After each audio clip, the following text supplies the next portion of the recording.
Hi everyone, welcome to Lessons from an Old Quilt. My name is Chris O'Neill from Sew the Distance. Thank you for joining me.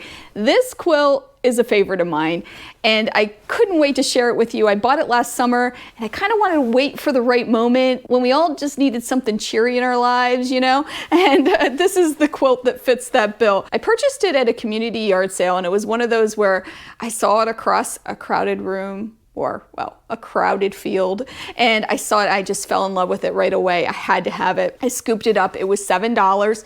For some reason, it seems like a lot of quilts around here are being sold for $7. I know that seems weird, but that's the way it is. Maybe they think that it's not worth 10, but 5 is too cheap. I don't know. Anyway, it is 77 by 88 inches, and it's a cozy, awesome quilt. And there's so many cool stuff about this that I want to talk about, and things that we can learn from it. So let's take a closer look at this bright, wonderful, happy quilt. Okay, so this is super duper scrappy. I don't think there was a lot of thought put into the layout.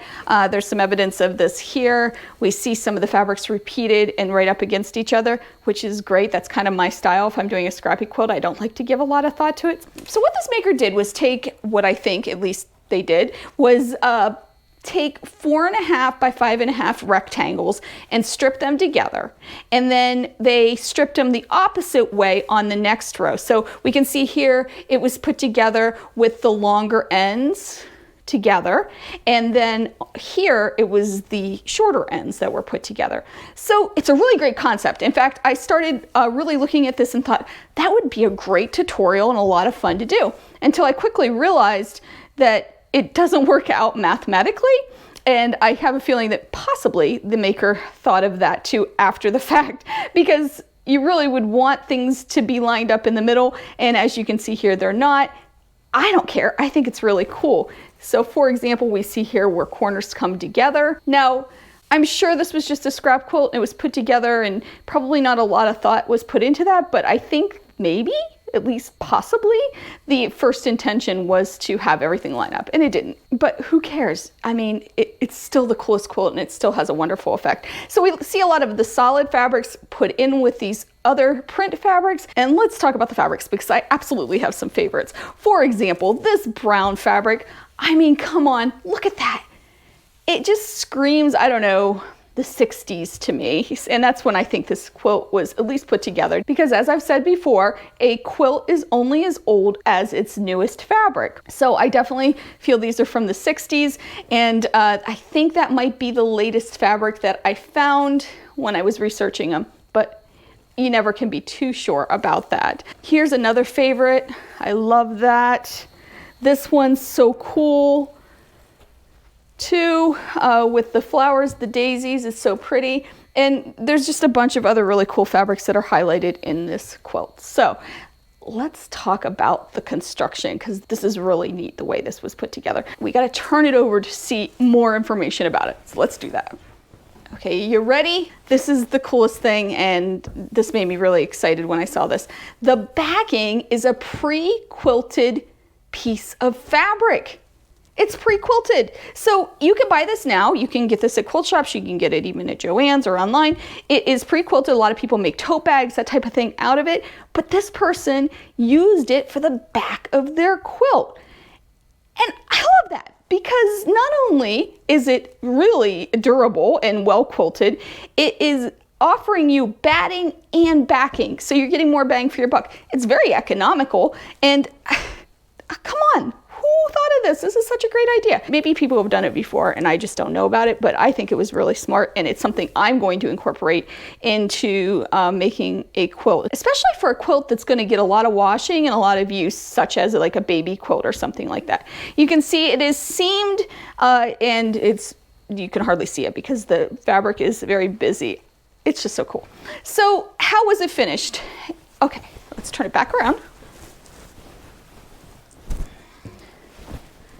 All right, so it was tied to hold it together. Now, I would have probably put more ties into this, but it held it together, so what do I know? There aren't that many ties in this. It seems like every 5th block or so. We do see some clusters of ties here, but overall it's not tied much. But it's worked, it's held together, so who cares, right? So the edging, it was just done with a pillowcase turn. So the front and the back were sewn together, right sides together. It was sewn around the perimeter and then turned. And I believe when they turned it, they left one whole side open. I'm not sure, maybe it's to get it to lay flat, but this side has more tatters in it, and you can see a top stitch on this side, which you don't see on the others. So I think that a whole side was open. That's my assessment, but who knows? Again, I don't know for sure. Anytime I say anything about these quilts, I'm guessing. I'm just taking some of the evidence that I have and figuring it out. This quilt was completely hand-pieced, hand-tied, and then it is finished by machine. Love this quilt so much. Okay, so there's a few lessons we can learn, as always, from this quilt. The first one, and the coolest thing about this quilt, at least in my opinion, is that the maker used pre-quilted fabric as the backing and just didn't use batting, because there was batting in the pre-quilted fabric, right? You don't need to. I don't know why I never thought of that before. It's such a great use of that pre-quilted fabric, and there's so many cool colors out there. Why aren't we doing this more, especially for like baby quilts or those quick quilts that we need to get done like tomorrow or something? You know, why haven't we done this? And maybe you have, and let me know in the comments if you have. It was totally new to me and such a great lesson that I learned from this quilt. Next, another way to make quilting simple is to turn it instead of adding binding, and it looks great. Like, this is definitely one of my favorites in my collection, and it was simply done. There's no stress about binding. It was just turned and then finished on the edge, and it took me a while to figure out where it was turned. So it was done well, and it just beautifully done. Held together with ties. Who could ask for an easier method of making a quilt? And finally, especially if you're new to quilting, this is a great example of a pattern that I am aware of, the brick pattern, that wasn't quite lining up, but the maker made it work and still had a very successful experience with this quilt. So, you know, don't sweat the small stuff. Like, don't sweat that stuff. Don't sweat things lining up. Don't sweat any of that.